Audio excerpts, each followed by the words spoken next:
All right, hello everybody. Here we are. I need to adjust some lighting here because it's very strange. I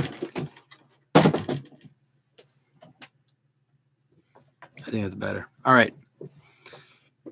Okay, as you can see, my office is in a state of absolute chaos.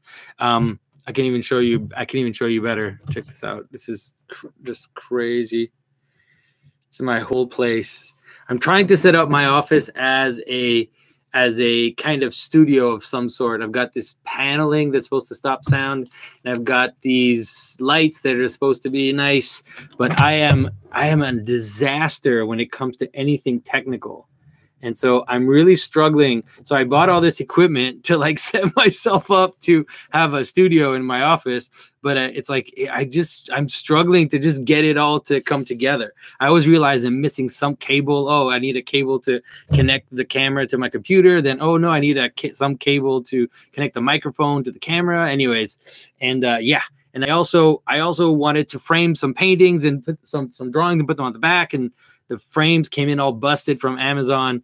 So anyways, so yeah, so I mean, it's not a big deal, but as you can see, that's why my office looks like absolute chaos right now. As you can see one thing though in the back there. I'm going to probably put that up on the wall. It's an image of Adam and Eve and the tree of good and evil, and you can see there's a snake going around the tree.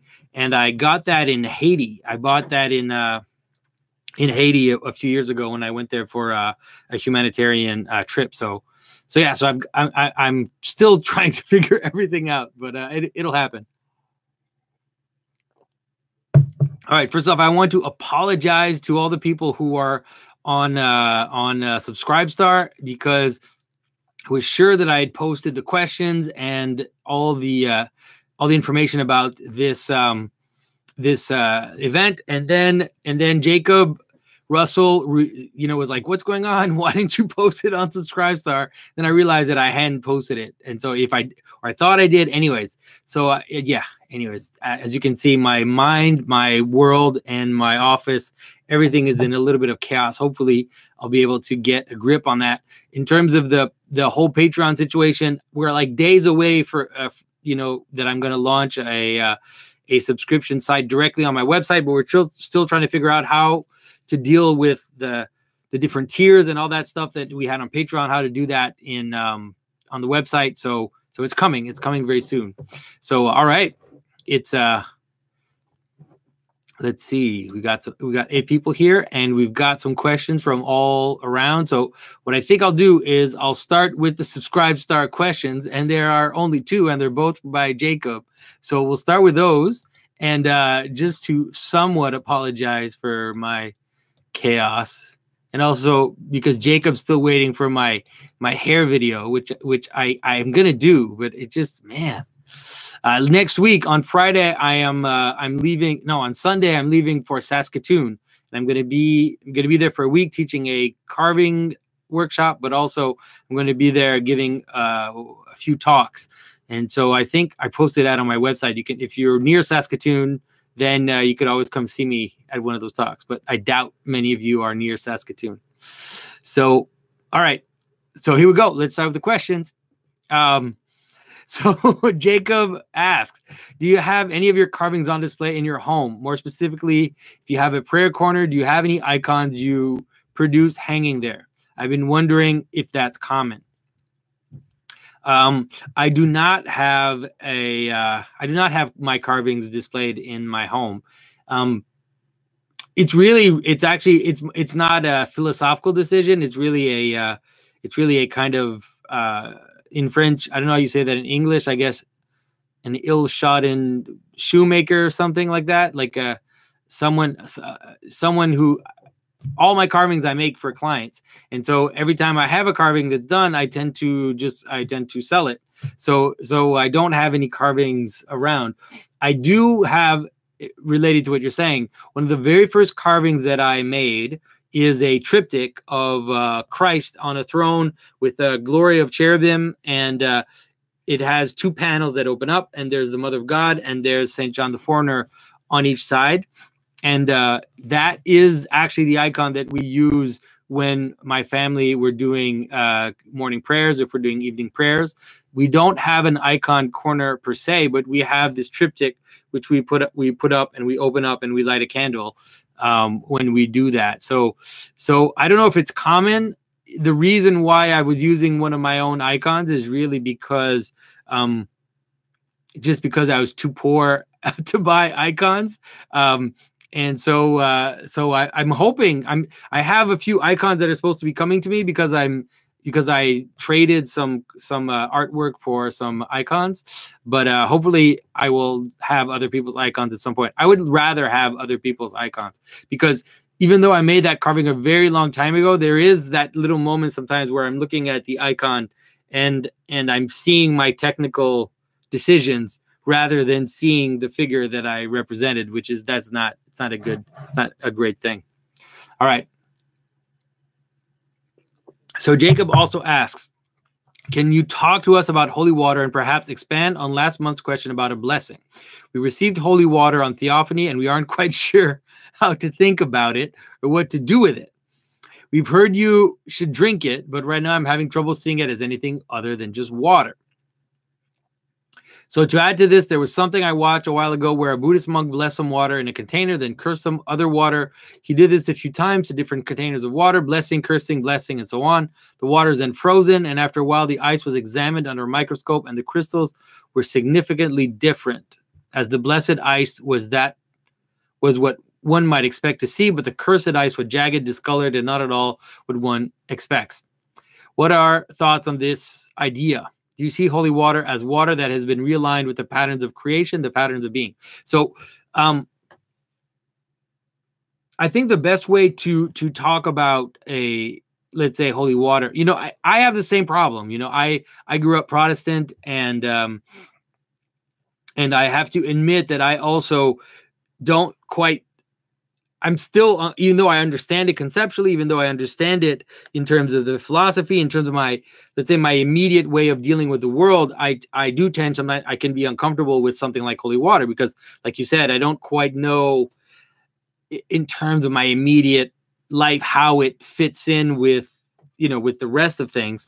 And so it's the same, like I said, it's the same as you, but I would say, in order to help you understand what holy water is, I would say the best way to understand it, let's say in terms of your experience, is kind of in the same way that I talked about how something can be special to you, how a cup a cup that your grandmother gave you can shine and can have a special blessing on it because it is different from the others, not in its physical appearance, but to the degree that it has been made special by its participation in your story. And so I would say that blessed objects and blessed water participate in that. And so what it is that the water is, I'm not saying the water is not blessed. It is blessed, but it is blessed by the fact that it participates in this community of Christians and this life of prayer between the Christians and God. And so all of this brought together is what makes that holy water holy. And then what also makes it special and effective as well. I do think that something like holy water can be effective to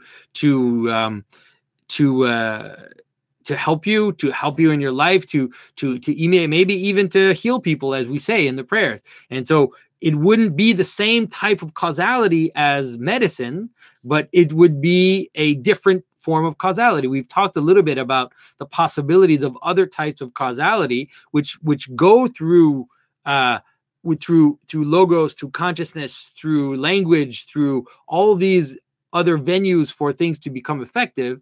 And, like I talked a little bit about how we still have this idea of the placebo effect, for example. I'm not saying that that blessed water is equivalent to the placebo effect, but thinking about how the placebo effect, let's say, can be real, can actually be effective, that it's not an illusion, that it can actually change the way things are happening in your life, in your body, you know, around you, can give you a little bit of a hint of what something like a blessed object or a blessing can be at a higher level, let's say. Now, in terms of the symbolism, what's really interesting in the notion of water is that in the symbolism of water, you have kind of there's a lot of different aspects of the symbolism of water, but there's two basic aspects, which is there's this notion of water, which is below, let's say water, which is contained like a sea, or, you know, like a container of water, like a jar of water, or something which is contained like a well, let's say. So this is like the lower waters. Okay. And so there's a manner in which that water can become active water. And so active water it's rain, it's water that's coming down. So you can imagine it's water coming from above and coming down below. And so that water that comes from above and comes down from below, it is akin to a blessing. It is akin to a seed that comes down, you know, a possibility that comes down from heaven and affects the world that way. And so water so the blessing of the waters, you can see even in the way that it's used, you can see how it becomes that, you know, let's say Catholics, they'll take water, they'll take blessed water down below, and then they'll bring it up to their forehead, you know, and they'll bring it up. And so it's that idea of taking something below and bringing it up. And in the Orthodox tradition, we have this notion of sprinkling water. And so we take water down below, and then we sprinkle it so that it's active and it comes down like rain on people. And so that is the transformation, let's say, of potentiality into actuality, or the taking of something below and then making it participate in something that comes from above. And so you always have to remember that in Genesis, there is this idea that the separation of the waters below and the waters above, although there's a very mysterious way in which they participate in the same reality, in our experience of them, they are very different, because they, you know, one is coming down and active, and one is more like let's say like a basin, or you know, akin to the flood, or the, you know, the let's say the potentiality below. So I hope that answers a little bit of the question. So David Flores asks, is that why a person with authority has to bless it? Yes, exactly. The principle from above being brought down. And so that's exactly it. A blessing comes from above. And so a father blesses his children. The priest blesses the people. And so, but there is a mystery in which, just like the water itself, there is this mystery of how the last is the first. And that's a very mysterious thing, but there is this mystery. For example, there's an interesting tradition in India, which is that if you receive a gift from a beggar, that it's like receiving a gift from God. And so there's the way in which receiving something from that which is the lowest kind of flips over, because that which is the lowest is supposed to just receive. The poor only receives. And so when the poor give, then it's like it flips over, and then it becomes something which comes from above. That's a little bit more complicated, but in general, you could see it as, yes, indeed. That's why we have a blessing coming from some authority of some kind. All right. Okay. So that's done with the subscribe star questions. Let's move on to Patreon.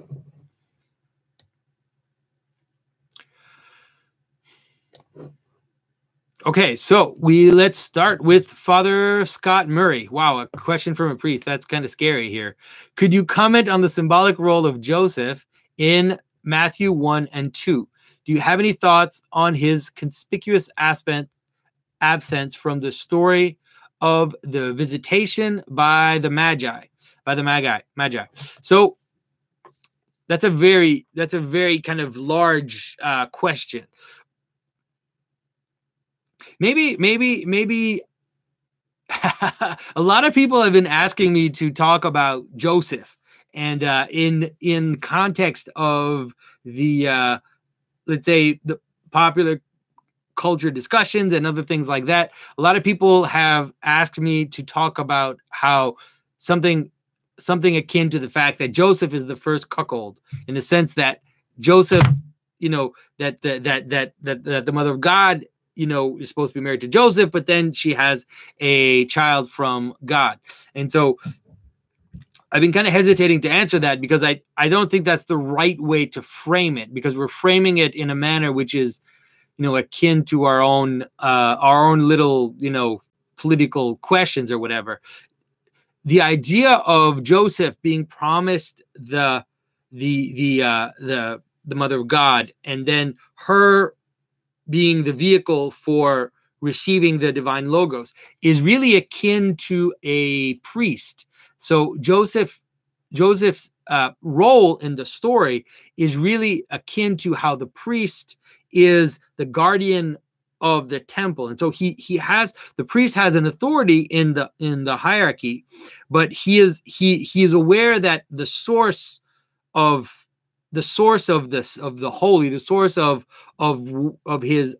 why he is where he is, comes from above. And so imagine, let's say, a temple, and the God, and God manifests himself in the temple. So Joseph plays a role of caretaker, of husband, to a certain extent in terms of the holy space, because he is the authority in the holy space. He's the authority that can bless the holy space, that can maintain, take care of the holy place, and also kind of let's say guarantee its holiness. But at the same time, the priest is aware that the true source of this holy place and of the Holy of Holies, where the manifestation of the contact between heaven and earth, where that happens, that it's beyond him. It comes from beyond him. And so that's the role that Joseph plays in the story of the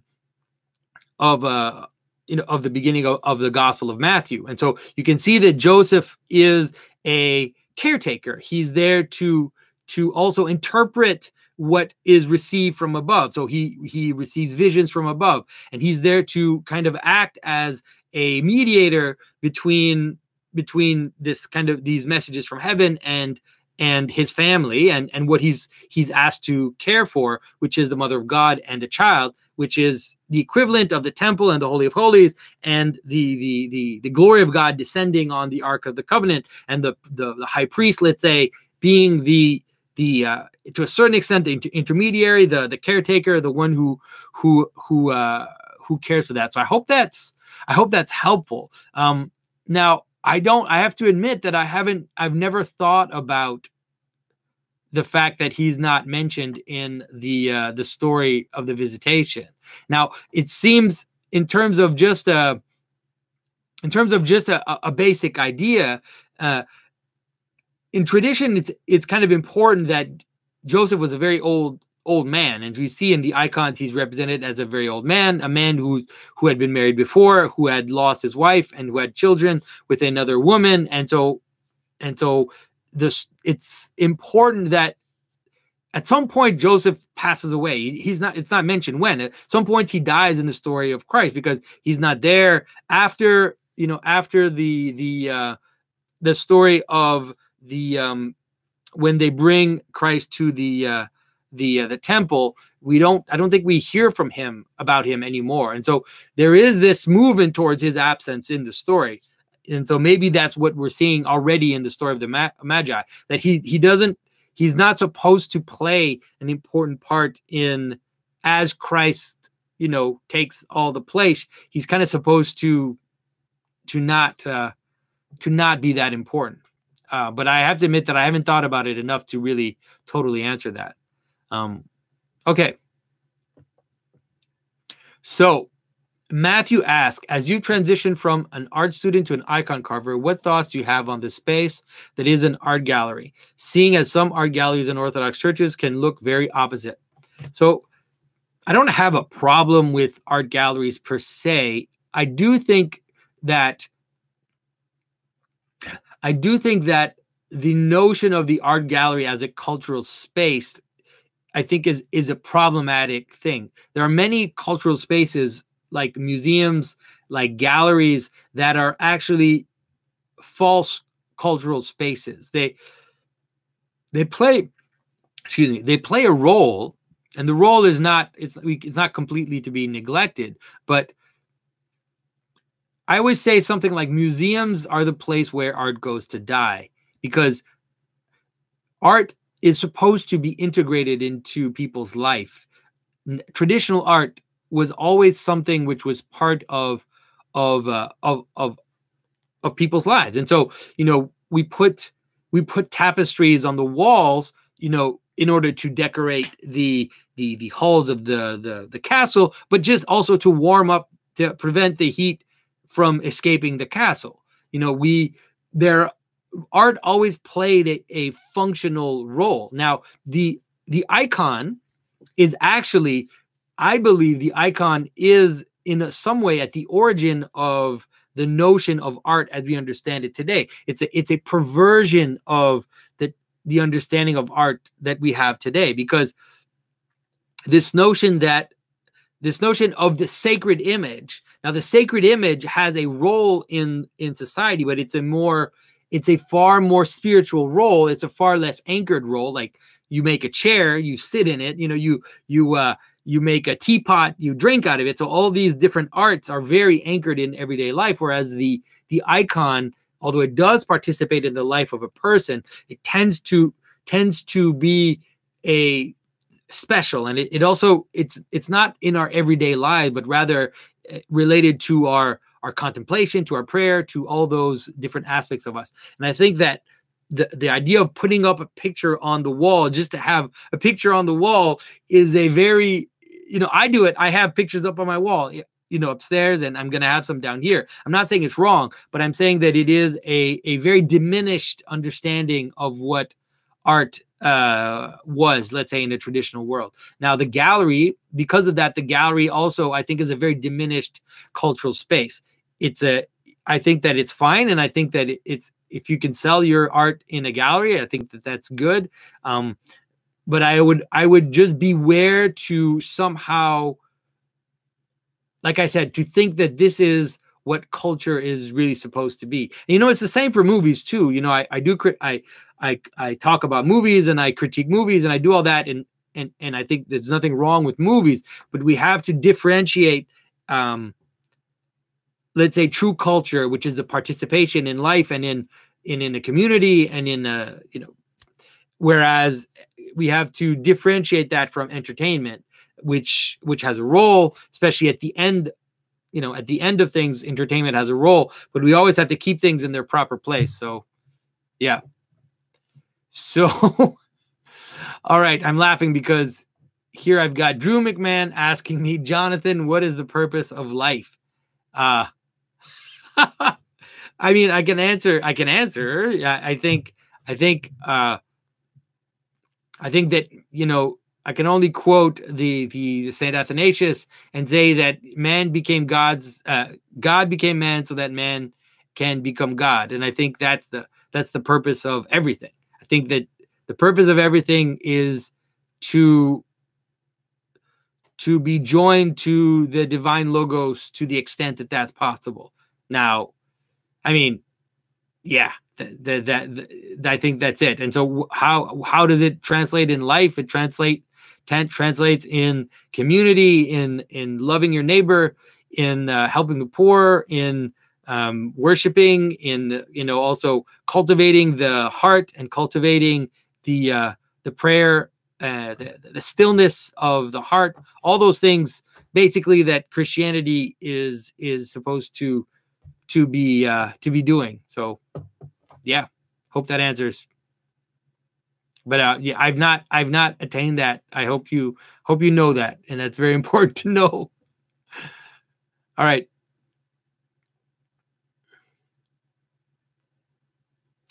So David Patterson asks, Jonathan, I've learned a lot from your podcasts, especially about looking for patterns in biblical stories. I would be interested in your insights into parallels and differences between the story of Jonah and the account of the shipwrecking of St. Paul on his way to Rome in Acts 27. Well, I have to admit that I've never thought about the relationship between those two stories. I would have to think about it. Maybe let me think about it, and I'll answer as we continue this. All right, David Flores asks, just finished reading Revelations this week. My question is, what is the significance of the 12 layers of precious stone, the foundation of the New Jerusalem? I immediately thought of Matthew's book and how the metals of Nebuchadnezzar's statue were a symbolic hierarchy. Is there something similar going on here with that? Yes, for sure. The number 12 is obviously an important number. It's a number that is related to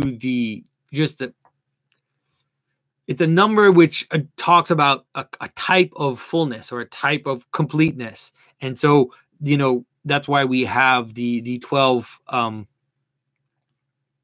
we have the 12 months of the year. That's why there's the signs of the zodiac. The way that this idea of 12 is this basic pattern.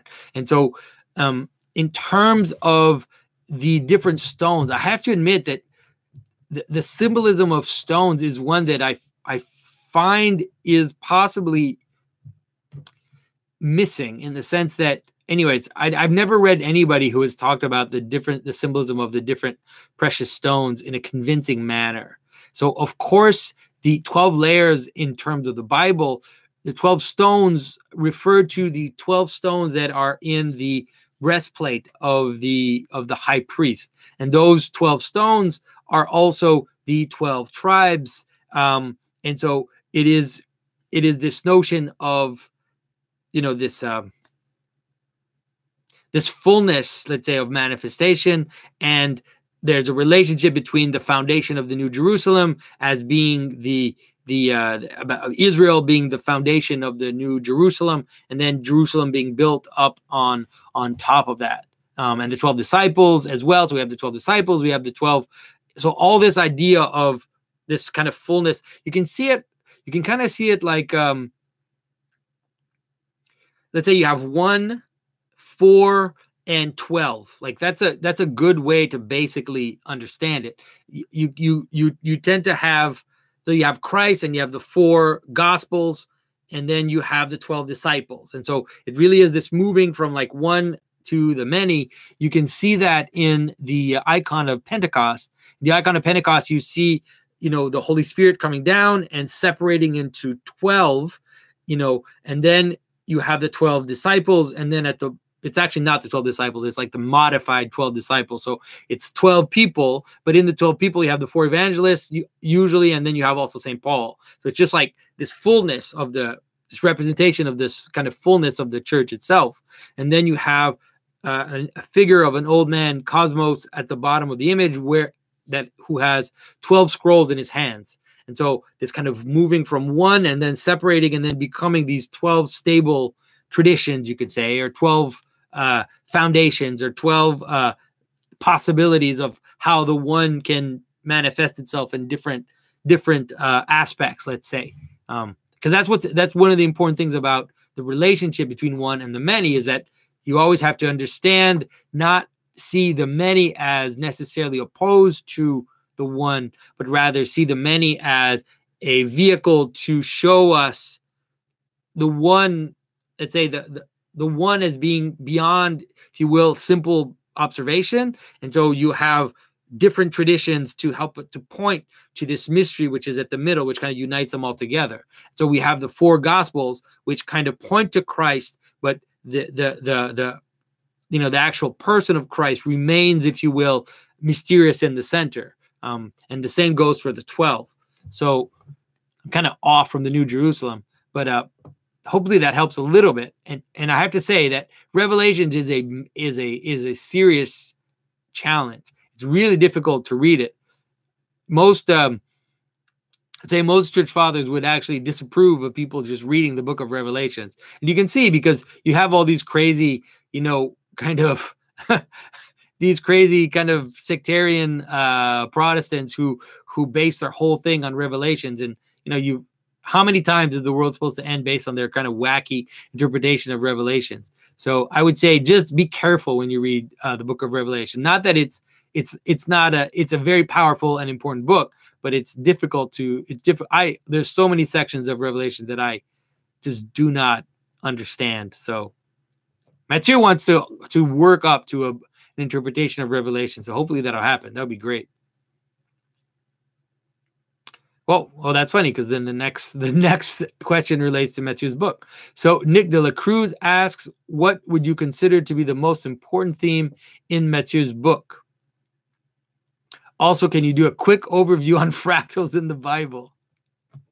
No, I'm not going to do a quick overview of fractals in the Bible. I would say read Mathieu's book, because that's one of the main points of Mathieu's book, is showing these fractals in the Bible. But I think that the main theme of Mathieu's book is to show the manner in which heaven and earth interact with each other, the way that meaning and facts, or let's say spirit and potentiality, how they come together to create coherence, a world, a person, a family, whatever. And so that relationship between the many and the one, let's say the seed and the field, all these different images that you could use. I think that is really the most important aspect of Mathieu's book, and how when they're united together, let's say when heaven and earth are united together, we have this stable space. But then when they start to disassociate with each other, then we're kind of thrown into this loop of change, which at some point has to kind of be resolved in order to come back to a stable space. And so this relationship between heaven and earth, and then space and time, those four elements, I think, are the most important theme. All right. So Nick asks another question.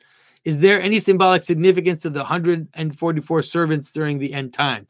I've heard over and over again from evangelicals that it specifically deals with 144 ethnic Jews that convert and evangelize Gentiles. Well, I don't know. I don't know with that 144. Number symbolism is also very difficult. Like, some people get it right. Some people, I think, are kind of make up stuff. Sometimes I read some number symbolism, or I have intuitions of number symbolism that makes sense. Most times I don't. I would really, really caution people from interpreting the book of Revelations in such a... We have to understand the patterns first before you say something like the 144,000 servants are Jews, ethnic Jews that convert and evangelize Gentiles. It's like, before you say something like that, which obviously refers to some kind of image of how history is going to unfold, considering Israel and considering everything, I would say that it's better to understand the patterns first. Not that it is impossible that Jews will convert to Christianity. There seems to be, like St. Augustine seems to, right there in the early centuries, seems to have surmised that it seems to be a possibility from some of the things that St. Paul talks about. So maybe, but yeah. All right. So Daniel Brew, do you see the rise of the modern concert as a symbolic supplement for the lack of a sacred center in both the modern individual and modern society? Are concerts basically misguided liturgy ongoing for longing for true communion? How might one turn this on itself? I mean, the modern concert is just another version of entertainment. Our world is so brim full of entertainment. We somehow aren't able to think of anything else. Like, we're obsessed with entertainment.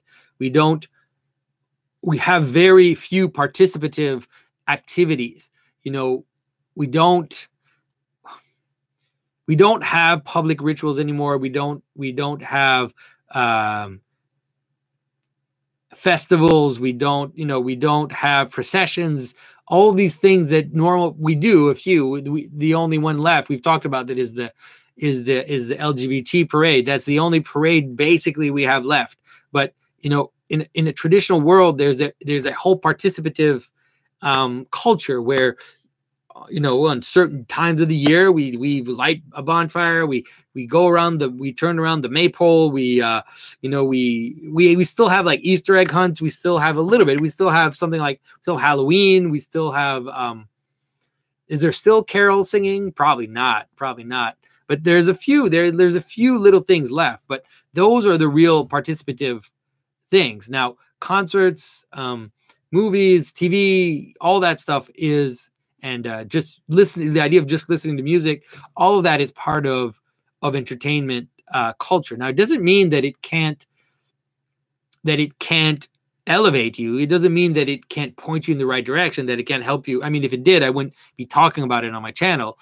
But yes, in a way, it does end up being a kind of substitute for what you would call liturgy. Yeah, or participative, liturgical in the broadest sense, not just in the sense of going to church and receiving the sacraments, which is, let's say, the fount of liturgy. But liturgical life is supposed to also flow out into the world through these more, through these, a handshake is liturgical.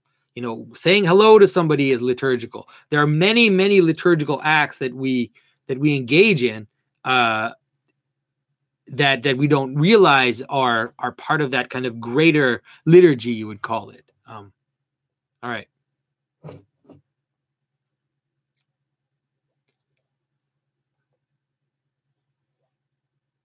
All right. So I'm just seeing if how has been answering to this. Let's say. Our David Flores says we still have Mardi Gras, but it's pretty crazy. Yeah, we have Mardi Gras without Lent, which is not good. You can have Mardi Gras if you have Lent. Cosplay, yeah. I always said that cosplay is also, John Vervaeke, he talks a little bit about superhero culture in his book on zombies. He talks about superhero culture and how it is an attempt, and cosplay and all that stuff, how it is an attempt to compensate for the lack of liturgical life, you could call it. But he also says that in the end it's found lacking because first of all, it's very individualistic. Second of all, it never really is a true participative thing. It's like a caricature in the end. It's not it's also not communal in the sense that we're all together kind of participating in something. And it's also, we can't actually live in that story. Whereas the normal, it's like you're on a break. It's kind of like in my spare time, I dress up as whatever, but whereas the liturgical life, or the full liturgical life, is something which kind of fills up your life and also connects you to the people around you, connects you to your community, all that. So it's not totally, it is something like liturgical, but it seems like a caricature to me. All right. So Jesse Blaney asks, how should Christians wrestle with the plurality and the concept of the hero's journey? How would you argue that the meta-narrative of the Bible is more sacred than other myths or religions or prophecies? I would guess that the idea of transcendence is vital, but that seems to appear in some of the other religions. Okay.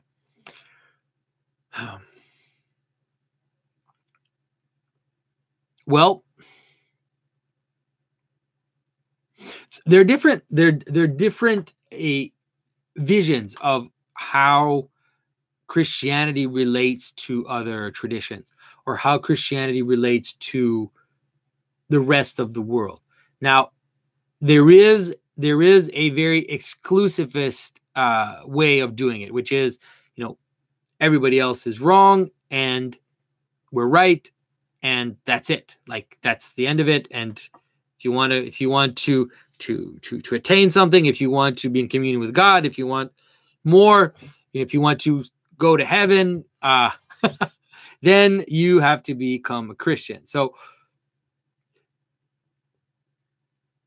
I don't think that there's something useful about that. There's something which is not completely useless about that approach. And I caution people from speaking too loudly against that type of way of speaking, because relativism is extremely dangerous for the soul. Okay. Relativism, and you see it. You meet people, you meet universalist types. You meet people who say that, all religions are fine and all religions are good and all, everybody is fine. And if you look at their practice, if you look at their approach, it always ends up being a kind of hodgepodge of different things, and an incapacity to focus and to actually live inside the story, to live in the story, to be in the Christian story. And so I think that that's really the danger. And the problem that you find, the most people you find who tend to emphasize that, who tend to say, oh yes, but Christians believe this, but this other religion also has something similar. Don't you say, like, why wouldn't that be fine? Why wouldn't that be okay? And there's something about that which is extremely dishonest. Why do I say it's dishonest? C.S. Lewis has a great image. I don't totally remember how he phrases it. And actually, I think that his image actually comes from Buddha, or comes from a Buddhist image, which is something akin to this idea that if you're sick and you need to go to the hospital and someone tells you a road to go to the hospital, there's something extremely dishonest about asking them whether or not there's other ways that you could get to the hospital. Like, why are you doing that? What are you trying to accomplish? And so if your purpose is to live a life full of meaning and to live the fullness of something and to be fully immersed, then that's why I tend to caution against a kind of relativistic way of speaking. Okay. Now, I think that we also cannot deny, on the other hand, there's another, let's say, school of thinking, which is very early, which you see even in St. Paul when he goes to Athens and talks about the altar to the unknown God.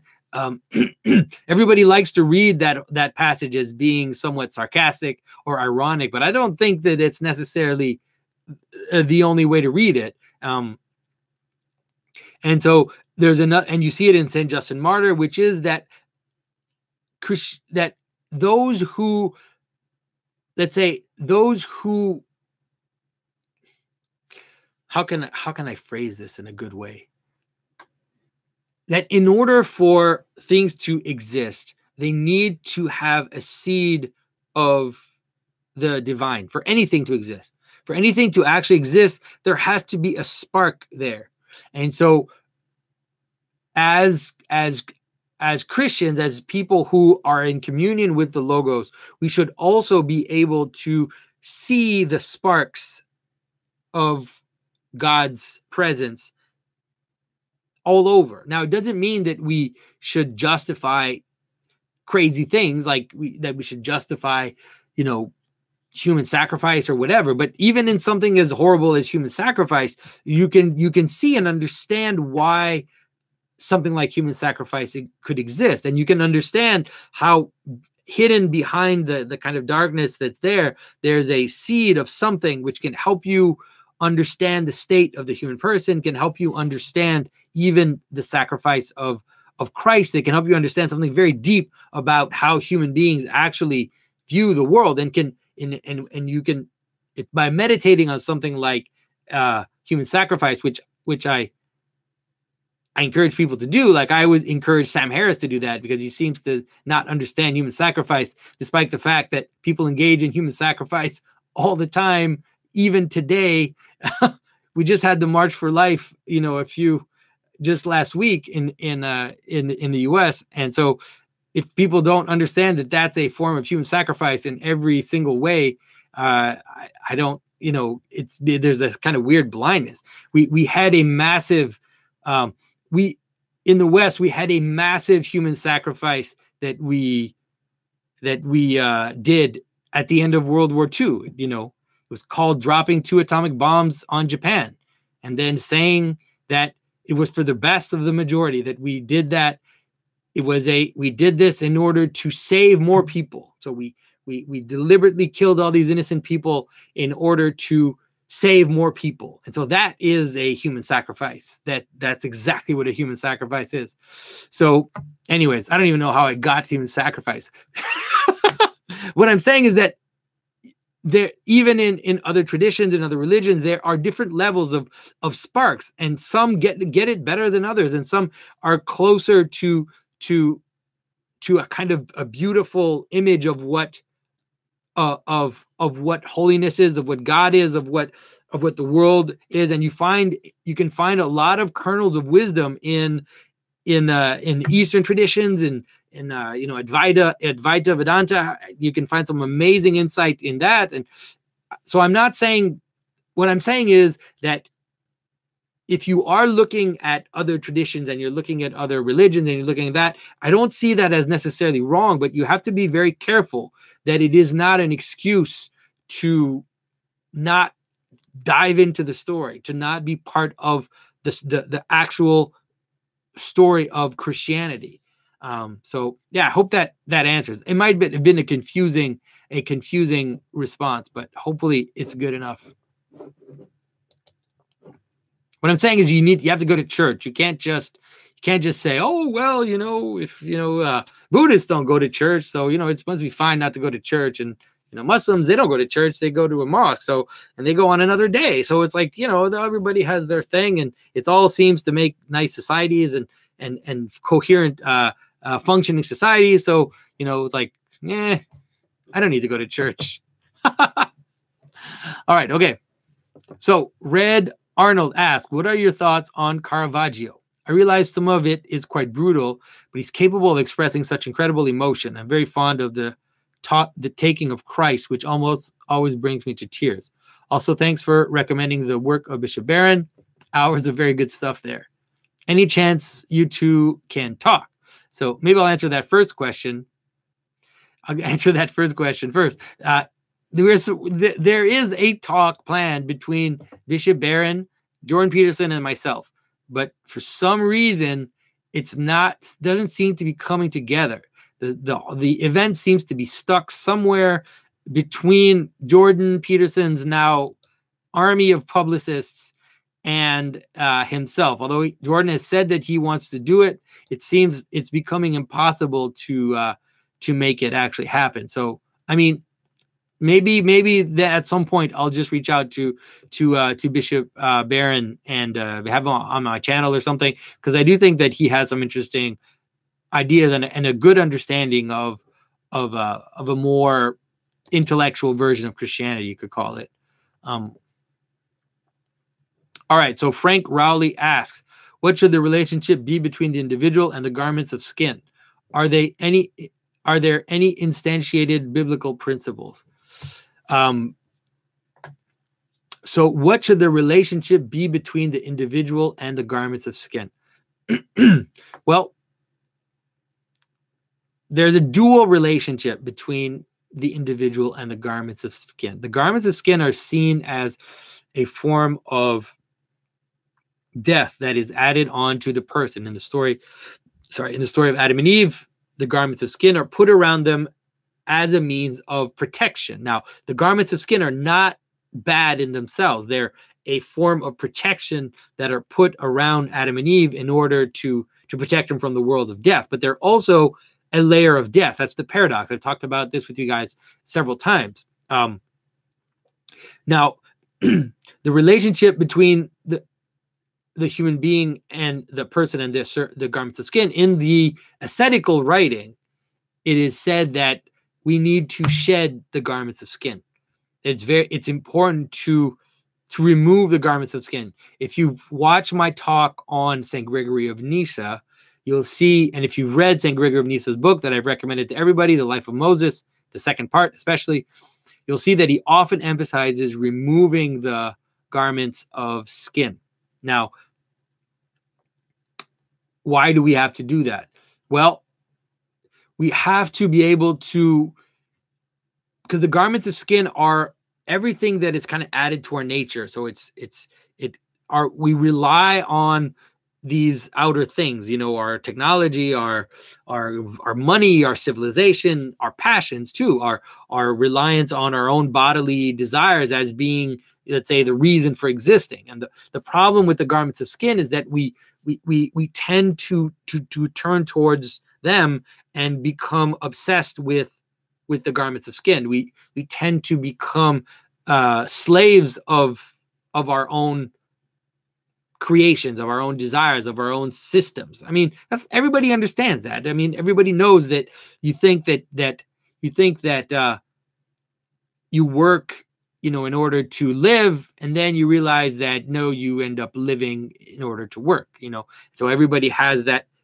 Everybody experiences that inversion. It's like you eat in order to live, but then you realize that all of a sudden you're actually, you've turned on the wrong side and you're living to eat. So that is, let's say, the main notion is to remove the garments of skin. But if you look at the ascetical teachings in St. Gregory of Nyssa as well, you really see this amazing thing where, because all of creation is good, essentially, because all that God created is good, because everything has that spark of divinity that I told you about, if you remove the garments of skin and then you make the ascent, as you reach the top of the mountain, you would say, then you discover that the garments of skin are there as well. And that these things that we rely on, they're not bad in themselves. They're only bad if we see them as having, existence in themselves. Let's say that they become the purpose of our actions. And so once we kind of remove them, we make this ascetic ascent, and then we realize that no, all these things actually participate in the story if we see them in the right vision, if we see them with the right eye. And so I've told you guys about this also before in several talks. That's the image of the New Jerusalem at the end of the world. You have the story from the beginning of Genesis. You have the fall. You add garments of skin around Adam and Eve, and then you add cities, the ark, all these images that are things that are added around to protect them. And the cities are made by the descendants of Cain, and related to weapons and to all these things which are actually lead to the flood. So this development of technology and of civilization actually leads to the flood in the genealogy of Genesis, and this kind of moving towards Noah. But at the end of the whole story, then when we come to the New Jerusalem, we realize that no, the city is also part of the glory, that the city can also participate in the glory. And so all the elements, all aspects of the world, all aspects of creation can participate in can be full of meaning. It's just sometimes harder, especially for those things that are out there on the margin. They're harder to see how they connect to the center. All right. So Adam Shallard asks, I hope to see a talk about pirates and orthodoxy with Andrew soon. He's got my interest now. So I hope you guys have watched my talk with Andrew Gould. I really, really enjoyed that talk.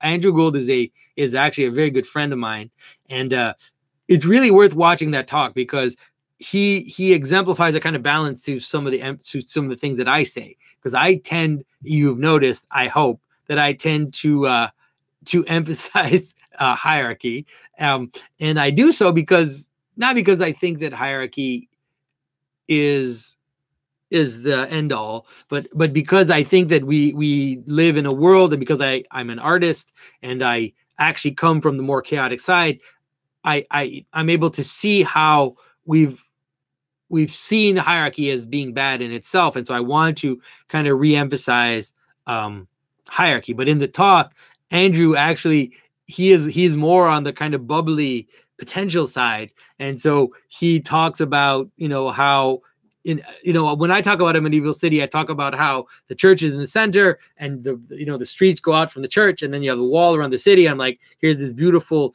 kind of hierarchy of order. And then Andrew, he says, yeah, but he talked about like how in a medieval city, someone will build a house, and then another person will kind of build one next to it, but then another one, and then one will get torn down, and then there'll be this weird space, and this will build this weird house, and there's all these streets going in all these different directions. And so he kind of shows how the city is actually never totally ruled by the hierarchy. And I kind of push back a little bit on him, but he's totally right. And I think it's important to always be able to see the two sides. And so sometimes I can tend to emphasize one side more than the other, but it's always important to understand that a world has to have an interaction between the hierarchical principle and the principle of potentiality, between the masculine and the feminine. And those two need to be in a constant interplay. And so you don't want a city to be this like ray of light that just orders everything and makes it a perfect order. You also need to have a kind of organic reality to the world, or else it's dead, right? Or else it's frozen. And so that talk is definitely. And as for his thing about pirates, it's going to be interesting because I don't think I agree with him, and so it's going to be so. I promised everybody I would do it. Hopefully, I will, but it'll be next year, I think, if I do it, because I go to Charleston, South Carolina, once a year and spend at least a week or 2 weeks.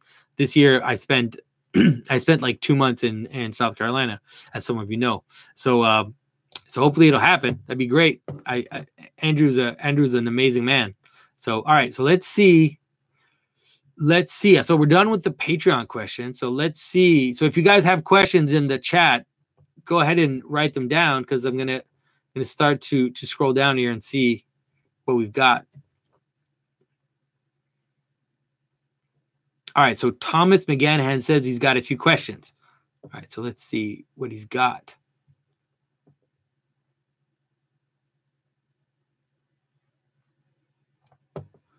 Okay, so one of the things that concerns me about modern Christianity is that the tradition, being founded over 2,000 years ago, fails to mention certain things that I think are now important. Seems to me that the atom bomb, safe and widely available contraception, interplanetary rocketry, and the computer and the accompanying specter of strong AI are the fundamental game changers.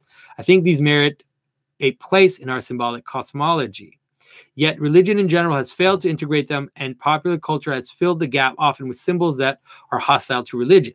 I think that this is a fundamental assault on the foundation of religion. What kind of path forward do you see regarding this issue? Okay, so I would say that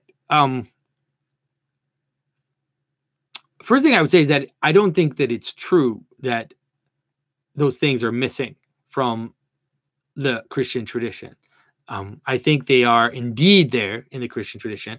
I just think that people don't know how to look for them, can't recognize them when they see them. Now, of course, not the specifics, not an atom bomb, or not specifics in the sense of the actual technology, like a cell phone. No, the the Bible does not, or the Christianity does not talk about the cell phone. But I have been advocating for a while now for people to rediscover the traditions that come out of Enoch, that come out of the book of Enoch. There are some things in the book of Enoch which have been rejected by the fathers, which are not, I would say, are not compatible with Christianity today. But I think that there are some things in those traditions that are extremely important to understand. Now, the book of Enoch tells the story of the fall, basically. That image that I told you about, how there's the fall, and then there's a process of accelerating fall, which leads all the way to the flood. Okay. Now, this process of accelerated fall is characterized by different things. It is characterized by mixture between the humans and the angels. And so angels have children with the human females, and it creates monsters. And these fallen angels are demons. And so these demons have offspring, and these offspring are these giants, these monsters, and the demons also teach the human beings how to modify nature. Okay. And that includes technology, that includes magic, and it also includes funny things like teaching women to wear makeup, and necromancy, all of those really fun things. So I think it says even women how to paint their nails in some of the versions. Like it teaches women how to paint their nails. And so this idea of how a fall is a modification of nature, and that this modification of nature leads to several things. It leads to weapons of destruction. You see it in Tubal Cain. It leads to massive weapons which become more and more destructive. It also leads to a form of sexual debauchery, which is also there in the story of this fall. And it also leads to a form of it. You could see it as leading to a form of infertility as well. Okay. Some of the traditions talk about how the giants created hybrids and created all these chimera, these monsters, by mixing different animals together and creating all these different types of monsters, and you can see that happening right now. I mean, we can see that there is a lack of metaphysical reason why we are doing certain things, and because of that, there's all these crazy activities which are happening, the consequences of which no one knows what they are, because they're not doing it out of an attachment to logos. They're not doing it out of an attachment to something higher, but they've attached themselves to all these demons, all these little principalities, all these little knowledges, and it's like they dive into these little knowledges, and now they're creating different technologies that are going in different directions, and they're incapable of seeing the big picture, incapable of understanding how, for example, they were incapable of understanding what contraception would do to the world, what it would do to relationships, what it would do to society, what it would do to civilization. They just incapable of understanding that. But because a demon, possessed the demon of sex, the demon of desire, the demon of pleasure, all that became the prime focus, then we jump in and we act based on that, and we don't and we stop seeing the big picture. And it's the same for something like these crazy technologies like the atom bomb or artificial intelligence. I always tell people, if you want to understand, the story of the Book of Enoch and this notion of a demon, or a manifestation of a demon, or the manifestation of a fallen angel, and a kind of a monstrous body, it's like that's pretty close to what artificial intelligence could be. Now, it doesn't mean it's only going to be that.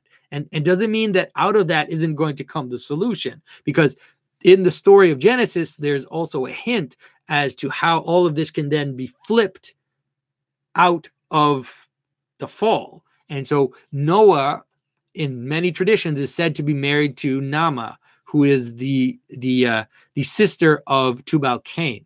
And so Nama is a descendant of Cain. And so this tradition that talks about how Noah married Nama is there to show how, even though mixture in the whole process, this mixture between the different people, and the mixture between the people and the principalities is what's creating all these monsters, that Noah, it's by marrying a daughter of Cain, and also by being a technical person, by building an ark, that's how he's able to then preserve the whole thing. And so, but then, so there is so the tradition does actually talk about everything that's happening today. It's been talked about in our tradition. It's just, we just need to know how to look for it, and also to be able to let's say, understand it. And so the image, like I told you, this image of the New Jerusalem, for example, is this image of how even our technologies, even our kind of technical understanding could be transformed and could participate in this massive, let's say, this filling up of the world with meaning. But it's not going to happen if we are attached only to the demons, if we're only attached to the principalities, and if we're only following mammon, if we're only interested in money, if we're only following our desire to have an easier life, or our desire to have this or that power on these or those people. And so, until there is a awakening and people come together and see the big picture, then I'm sad to say that I think that our technologies, although they can be helpful, that they're the ones who are going to also bring us into into darkness, you could say. So yeah, so I hope that's helpful, and we're seeing it right now. We're seeing it happen right now.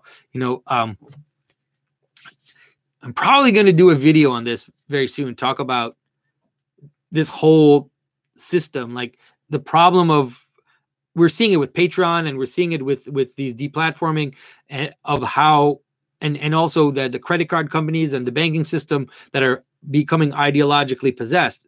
That is very frightening. So we have all these systems of financial control and all these systems of financial transactions, and we've kind of given our autonomy to these systems that are kind of techno bureaucratic systems. But once they become possessed by a demon, then we're in serious trouble. Like, we are in serious trouble if that happens. And it does kind of seem to be happening at the time.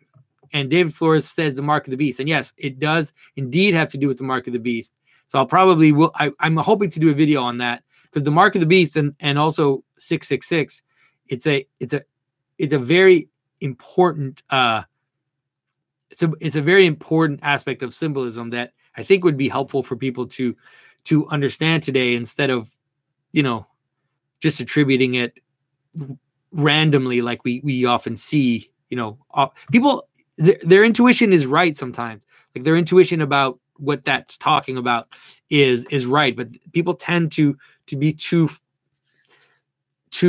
narrow in what it refers to and what pattern it's participating in. So probably you might see a video on 666, the mark of the beast, pretty soon. I'm hesitating to do it just because of what it looked like. You see the title, you know, the symbolism of 666. All right, okay, enough of that. All right, so Thomas, I hope that answered your question a little bit. Probably not enough, but hopefully a little bit.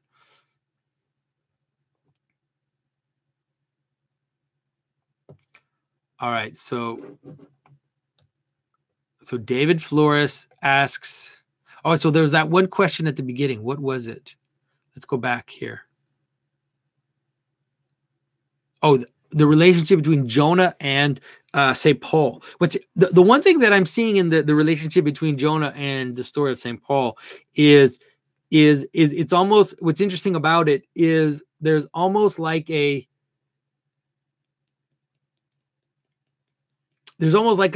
flip to it, as if Jonah is wanting, God is telling Jonah to go somewhere, and Jonah refuses to go, and so he goes in the other direction, goes on the water, and then he's there's almost a shipwreck, and there's this thing in the water, and then he's kind of forced to then do what God wanted him to. Whereas in St. Paul, it seems to be kind of the opposite, where he's going to Rome.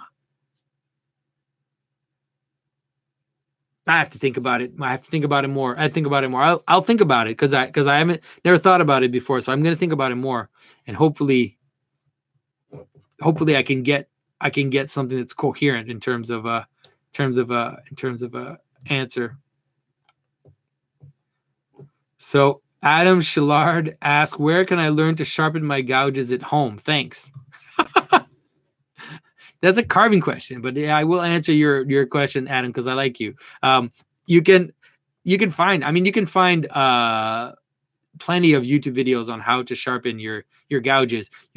Mary May has a carving school, and she's got some good videos on how to sharpen, but she really takes like the long way, to sharpening, and I admire her for it. And her tools are way sharper than mine. So, yeah, you can use he asked if you can use a bench grinder. You can use a bench grinder, but you look up online and you can find which type of wheel you need in order to not just grind down your gouges. And then you need some water. Like, you can have a bucket of water, and when you sharpen the gouges, you have to make sure to keep it cool so that you don't overheat the metal, and then you lose the strength of the steel if you do that.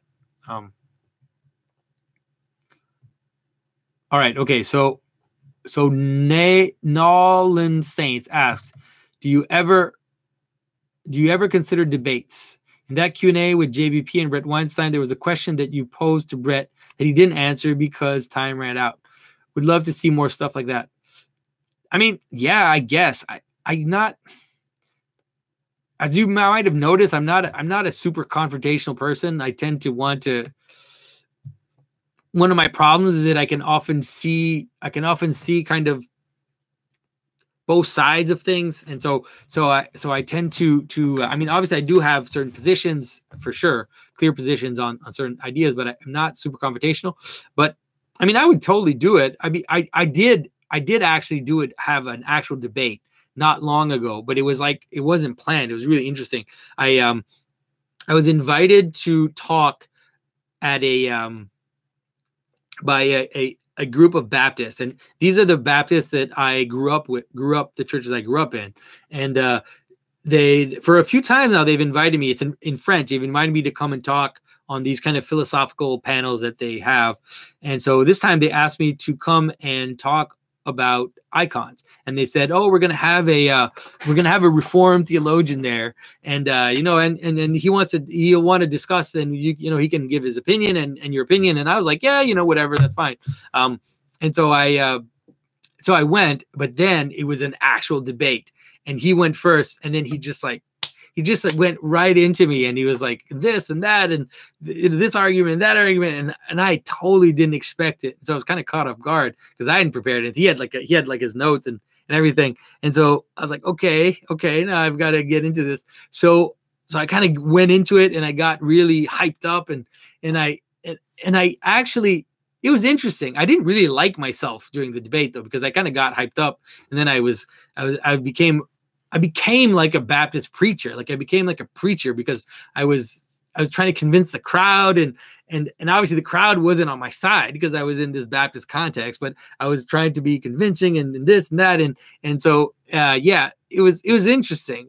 Wasn't my best moment, I have to say, but, there is someone who wrote me and said he wanted to organize another discussion with Brett Weinstein in order to continue that discussion. But it seems like I don't know if it's going to materialize because the person wrote me in December and like right before Christmas. And so I didn't answer until after. I promised my family I'm not going to answer.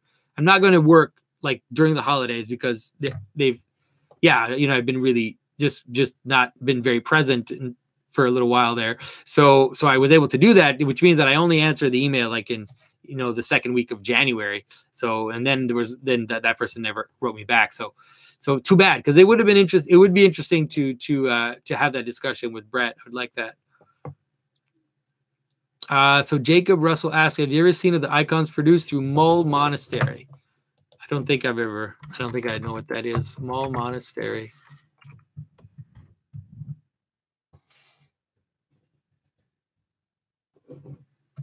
Oh, okay. Yeah, I know these. Yeah. I've seen these. You're not the first person to ask me about these icons. Not a big fan, I have to say. I mean, they're very modern, and I think the person who's doing them was never trained in iconography, and so it's kind of like it looks like an icon, but it's very. I have to say, like, I think some of them as paintings do okay, but I don't think I would really struggle to use them in prayer, like in a church. I don't think they would work. So that's as much as I'm going to say about that. You guys can look that up, Mull Monastery icons, or maybe not. Maybe don't look it up. All right, let's see. So, all right. So Thomas McGann asked, what is the purpose of confession? What advice do you have for a shy recovering atheist regarding approaching this sacrament? Well, the purpose of confession, I mean, there's several purposes of confession. One is to make your sin somewhat public.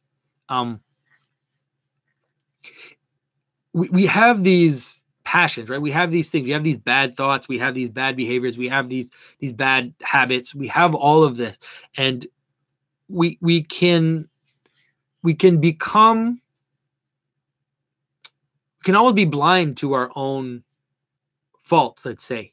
Now, when you go to confession, you're forced to take the time to observe yourself and if you know like what the sins are, then you're forced to take the time to observe yourself and to see what's going on inside you, and then you have to make that public to a priest, but you have to make it public. And so you're framing it. It's like you're giving it a name. You're making it real in a certain sense. Like you're giving it an identity. You're saying this is the, you know, it's kind of like, you know, how they say, you have to admit that you're an alcoholic before you can change. Well, it's like that for a lot of things. It's like that for sins in general. Like until you take the time and put a name on something and you put it out there, then it's more difficult to deal with that. That's one aspect of confession. Then another aspect of confession is also to make your healing process part of a community. And so, and also enter into a hierarchy of relationships. This is a really good example where hierarchy is good, because one of the problems that atheists have is that if you do something really bad, and most of us will have done something that's bad to someone, and let's say you don't have access to that person, or you don't have that person's forgiveness, And so, I mean, even Jordan talks about this sometimes. He says, someone asks him a little bit about that, like, what do I do if I've done something horrible? You know, what do I do? And Jordan's like, well, you're stuck with it. Like, you're stuck with it. Well, confession is also a way to give, to put the responsibility of your sin, to put it in the hands of someone who is above you in the hierarchy. And so you're saying, I did this. What I'm kind of putting it out there for you to judge me. I want you to judge me. And so obviously we do that with God. I mean, we're always, you know, like Protestants will say, well, why don't you just pray to God? And yes, we do that as well. We also pray to God as well. But I think it's important for it to also be part of our interpersonal relationships and part of understanding what it means to be in that hierarchical relationship. So you go to your priest, your bishop, and then you say, here's my sin. I want you to judge me. And that's important, because then it gives you also a way out. It gives you a way, it gives you an actual way out of whatever it is that you did, because you're taking the burden off and you're handing it over to the person that's higher than you in a spiritual hierarchy. You're kind of submitting yourself to a higher principle.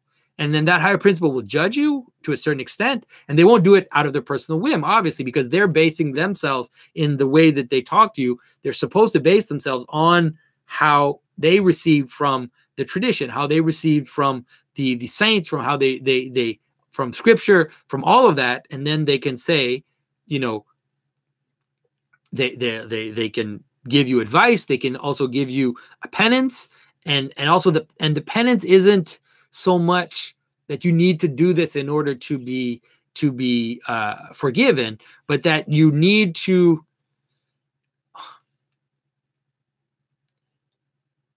kind of understand the gravity of what you've done. You need to understand it ontologically. You need to understand it in your being, not just in your mind. You need to see the consequences of what you've done.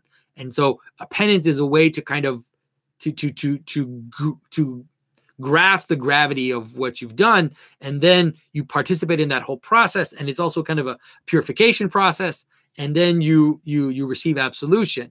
And the idea is that once you have absolution, you have absolution. That's it. That thing, in terms of the moral weight that it posed on you, is gone. And so that's all part of what going to confession is for. And I think it's a very important, it's such an important thing that when people don't have it, they go to see a psychologist, or they find some way to go to confession.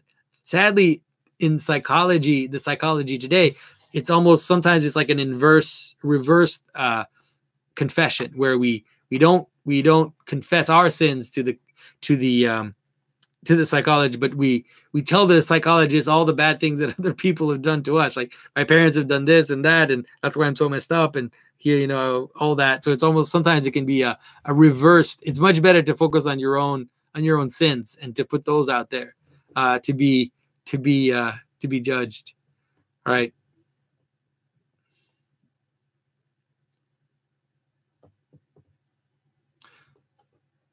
All right, so David Patterson says, that is what I was thinking. Jonah avoids his calling and falls into chaos. Paul ends up being the means of salvation for those on the ship, instead of being cast into the ocean to save the ship. Yeah, I mean, that's what I was kind of getting to. I need to think about it more, but I think you framed it right. Also, because, yeah, I think that's a good way to frame it. All right.